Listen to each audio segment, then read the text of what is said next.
من الشیطان الرجیم بسم اللہ الرحمن الرحیم۔ غریب و سادہ و رنگیں ہے داستان حرم، غریب و سادہ و رنگیں ہے داستان حرم، نہایت اس کے حسین ابتدا ہے اسماعیل۔ پیغمبر ختمی مرتبت کا فرمانا ہے ان لقتل الحسین حرارۃ فی قلوب المؤمنین لا تبرد ابدا، یقیناً خون حسین، قتل حسین اور شہادت حسین سے مومنین کے دلوں میں ایک ایسی حرارت ہوگی جو کبھی سرد نہیں ہوگی۔ ماہ مبارک محرم ماہ قیام حسینی ہے کہ جس میں نواس رسول اپنے اہل و عیال کو لے کر وقت کے طاغوت اکبر یزید کے خلاف نبرد آزما ہونے کے لیے دین کی محافظت کے لیے قیام کرتے ہیں۔ یہ وہ مہینہ ہے کہ جس میں حسین علیہ السلام نے اپنے اہل و عیال کو راہ خدا میں شہید کروایا، لیکن سرداد نداد دست در دست یزید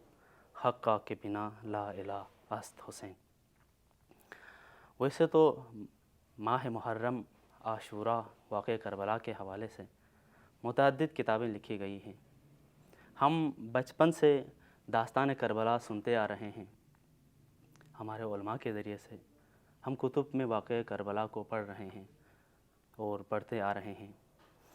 لیکن انہی کتب میں سے آج انشاءاللہ اگر خدا نے توفیق دی تو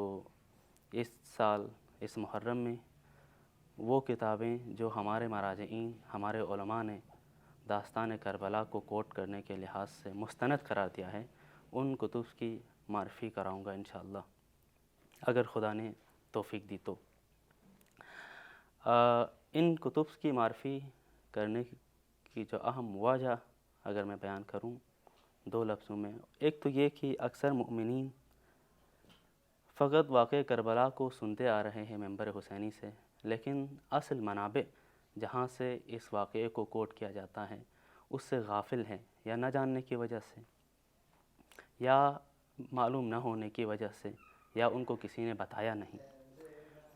اسی طرح معلوم نہ ہونے کی وجہ سے کیونکہ آج ممبر حسینی پر ہر کس و ناکس کا قبضہ ہے، علماء کے ہاتھ میں اکثر مجالس کم ہیں اور طرح طرح کے لوگ ممبر حسینی پر آتے ہیں اور من گڑت باتیں امام حسین علیہ السلام سے منسوب کر دیتے ہیں۔ لہٰذا ایسے اثناء میں ہماری ذمہ داری ہے کہ ہم ان شبہات کو جو امام حسین علیہ السلام کے بارے میں یا واقعہ کربلا سے مربوط لوگ اٹھاتے ہیں، ان شبہات کو کس طرح دور کریں، ان خرافات سے اپنے آپ کو کیسے بچائیں۔ اس کا بہترین راہ حل یہی ہے کہ ہم خود جو اصل منابع ہیں جو داستان کربلا کو کوٹ کرتے ہیں ان منابع کی طرف رجوع کریں اور ان کتب کو زیر مطالعہ لائیں، تاکہ ان خرافات گڑی ہوئی باتوں کو ہم امام حسین علیہ السلام سے منسوب ہونے سے بچا سکیں۔ جیسے کہ آج کل ہم دیکھتے ہیں کہ کربلا میں شہزادہ قاسم کی شادی کے بارے میں، حالانکہ جو تاریخی کتب ہیں ان میں کہیں پر اس طرح کا کوئی واقعہ نہیں ملتا، یا اسی طرح بعض ذاکرین سے ہم سنتے آ رہے ہیں کہ بعد از کربلا امام سجاد نے اپنے آپ کو بیڑیوں میں اس طرح سے جگڑا کہ جہاں بھی جاتے تھے بیڑیاں پہن کے جاتے تھے، زنجیریں پہن کے جاتے تھے، اسی لیے ان کی سیرت کہہ کر لوگ بیڑیاں پہن کے گھومتے ہیں محرم میں۔ اسی طرح مختلف گڑی ہوئی باتیں جو حضرت عباس سے منسوب کرتے ہیں، کبھی بی بی سکینہ سے منسوب کرتے ہیں، تو لہٰذا اس طرح کے خرافات سے اپنے آپ کو بچانے اور اپنے آپ کو واقعہ کربلا کے لحاظ سے اپنے آپ کو بہترین آگاہی واقعہ کربلا سے ریلیٹڈ حاصل کرنے کے لیے ہمیں چاہیے کہ ان منابع اور ان کتب کی طرف رجوع کریں جن نے واقعہ کربلا کو بہترین طریقے سے بیان کیا گیا ہے اور ہمارے علماء اور مراجعین کے نزدیک مستند ہو۔ انشاءاللہ خدا نے توفیق دی تو انشاءاللہ 10 مستند ترین کتابوں کی انشاءاللہ اس ماہ محرم میں ہم انشاءاللہ معرفی کرائیں گے۔ تو چلیں، تو سب سے پہلے جو کتاب واقعہ کربلا سے ریلیٹڈ مربوط ہیں وہ کتاب ہے کتاب اللحوف۔ اس کتاب کا اصل نام اللحوف علی قتل الطفوف یا الملفوف علی قتل الطفوف ہے۔ لحوف کا معنی ہے سوگ یا غم، اس لحاظ سے ہم کتاب کو ایک سوگ نامہ کہہ سکتے ہیں، اور یہ کتاب مقتل کی مشہور کتاب ہے۔ حال حاضر کے ہمارے تمام شیعہ علماء فقہا اس کتاب کو مستند ترین کتاب قرار دیتے ہیں، خصوصاً رہبر معظم کی آپ محرم کی ویڈیو اٹھا کے دیکھیں تو یہ کتاب ان کے ہاتھ میں ہے اور وہ اسی کتاب سے مصائب پڑھتے ہیں، لہٰذا یہ ایک مستند ترین کتاب ہے۔ کتاب اللحوف، اس کے رائٹر کی اگر ہم بات کریں تو سعید ابن طاووس ہے۔ سعید ابن طاووس علیہ الرحمہ، جن کا اصل نام سید علی بن موسیٰ بن جعفر بن طاووس ہے، جو کہ عراق کے رہنے والے ہیں، عراق حلہ سے ان کا تعلق تھا، اور انہوں نے مکتب تشیع کے لیے 50 سے ابوو انہوں نے کتابیں لکھی ہے۔ تو سعید ابن طاووس کے قبر مطہر کے بارے میں اگر بات کریں تو اگر آپ میں سے کوئی امام علی علیہ السلام کے روضہ مطہر کی زیارت سے مشرف ہوئے ہیں تو ان کا قبر مطہر بھی حرم امام علی علیہ السلام نجف میں ہے۔ تو آئیں اس کتاب کے بارے میں بات کرتے ہیں۔ یہ کتاب انہوں نے عربی میں لکھی ہے، لیکن یہ کتاب ابھی تقریباً ہر زبان میں اس کی ٹرانسلیشن ہوئی ہے، اور اردو میں بھی ہوئی ہے، انگلش میں، فارسی میں، ہر زبان میں آپ کو بآسانی آپ کو مارکیٹس میں یہ کتاب آپ کو اویلیبل ہے، یہ کتاب آپ کہیں سے بھی حاصل کر سکتے ہیں۔ تو بات کرتے ہیں کہ سعید ابن طاووس نے خود اس کتاب کا جو مقدمہ ہے، جو دیباچہ ہے، اس میں بیان کیا ہے کہ انہوں نے یہ کتاب کیوں لکھی۔ تو بیان کرتے ہیں کہ انہوں نے یہ جو کتاب لکھی ہے یہ اتباعت عالیہ کے زائرین کے لیے لکھے ہیں، وہ زائرین جو امام حسین علیہ السلام کی زیارت کے لیے کربلا جاتے ہیں ان کے لیے لکھی ہے، لہٰذا یہ کتاب مختصر کر کے انہوں نے لکھی ہے۔ اسی لیے آپ اس کتاب میں پڑھتے ہیں کہ جو سلسلہ روایات میں، سلسلہ سند میں اکثر راویوں کو یہ کوٹ نہیں کرتے ہیں، کیونکہ ان کا مقصد صرف وہیں پیغام اور داستان کو کوٹ کرنا ہے، تو لہٰذا اگر کہیں پہ راویوں کو ذکر کرتے ہیں تو بھی لاسٹ راوی پر وہ اکتفا کرتے ہیں۔ تو انہوں نے یہ جو کتاب لکھنے کا مقصد تھا، یہ زائرین ابا عبداللہ الحسین علیہ السلام کے لیے انہوں نے یہ کتاب لکھی ہے۔ آپ آتے ہیں اس کتاب کے اندر جو کنٹینٹ ہے اس کے حوالے سے ایک بریف انٹروڈکشن آپ کو دوں تو یہ جو کتاب ہیں اللحوف، یہ مصنف نے ایک مقدمہ اور 3 فصلوں پر یہ کتاب مشتمل ہے۔ تو ایک مقدمے سے سٹارٹ کرتے ہیں اور کتاب کو 3 فصلوں میں یعنی 3 حصوں میں وہ ڈیوائڈ کرتے ہیں اور اس کتاب کو وہ پایہ تکمیل تک پہنچا دیتے ہیں۔ تو سب سے پہلے بات کرتے ہیں کہ مقدمے میں جو انہوں نے مینشن کیا ہے اس کے موضوعات میں سے ہے سب سے پہلے عظمت واقعہ کربلا کے بارے میں انہوں نے لکھا ہے مقدمے میں، منزلت امام حسین علیہ السلام کے بارے میں انہوں نے لکھا ہے، اور فضیلت عزاداری اور امام حسین علیہ السلام پر گریہ کرنے کی فضیلت کے بارے میں بیان کیا ہے۔ تو ان 3 موضوعات پر انہوں نے مقدمہ لکھا ہے۔ اب آ جائیں اس کے بعد بات کرتے ہیں کہ انہوں نے حصہ اول میں کیا لکھا۔ تو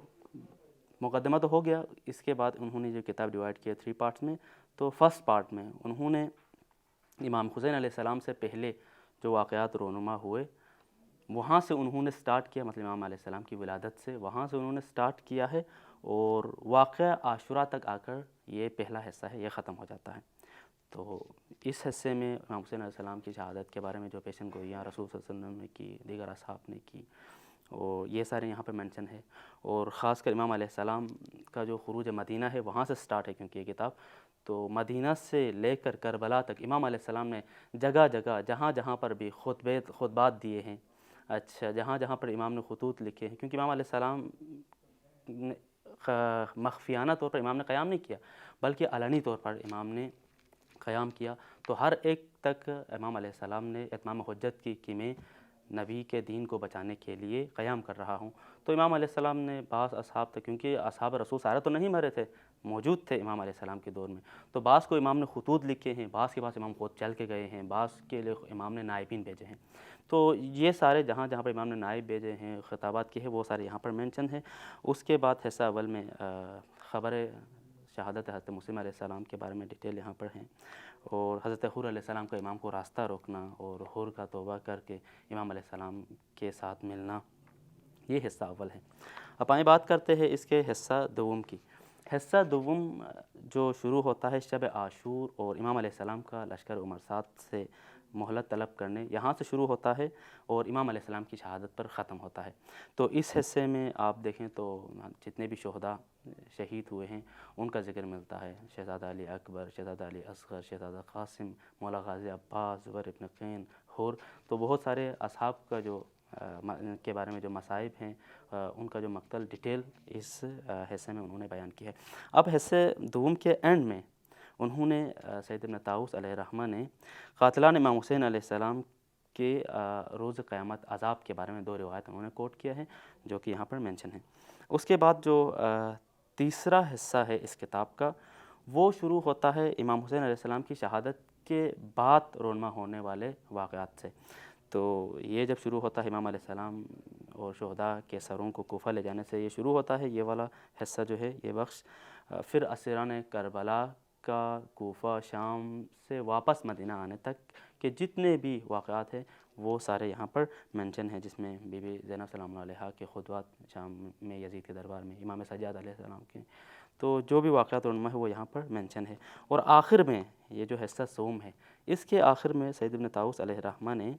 عزاداری کے حوالے سے اور امام سجاد علیہ السلام کے، امام علیہ السلام کی مصیبت میں رونے کے حوالے سے، گریہ وزاری کے حوالے سے انہوں نے 2 روایات کوٹ کی ہیں۔ تو بہرحال یہ جو کتاب ہیں یہ واقعاً بہت ہی مستند ترین کتاب ہیں۔ ہمارے علماء اس کو سند کے طور پر واقع کربلا کے لیے بیان کرتے ہیں۔ تو خدا سے دعا ہے کہ ہمیں واقع کربلا کی حقیقت اور حقیقی سٹوری کو پڑھنے کے بعد امام علیہ السلام کے قیام اور مقصد کو زندہ رکھنے کی ہمیں توفیق عنایت فرمائے۔ وصلی اللہ علیہ سیدنا محمد و آل محمد وعجل فرجہم۔